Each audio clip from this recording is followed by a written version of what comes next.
Ozan, क्या हाल है मेरी जान? कहाँ जा रहे हो तुम? कहीं नहीं जा रहा सीमा, कहीं नहीं। ओज़ान,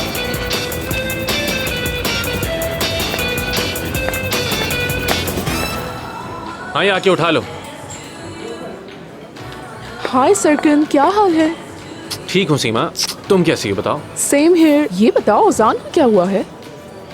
उसकी कंपनी किसी औरत ने खरीदी है ना। अच्छा, क्या था उसका नाम? वही सनम मेरन? हाँ बिल्कुल खैर सनम। जो भी है, क्या हुआ है उसको? वो इसके घर रहने लगी है। उसके घर में? ओज़ान के यहाँ? तो फिर आलिया साहिबा का क्या होगा? वो लोग भी उसी घर में ही रहेंगे। अरे क्या कहा? वो लोग एक साथ रहेंगे? मजाक कर रहे हो? तुम्हारे कहने का मतलब है कि वो एक ही घर में एक साथ रहेंगे? फजूल बातें मत करो, सच बताओ। ऐसी बात है, बताओ मुझे।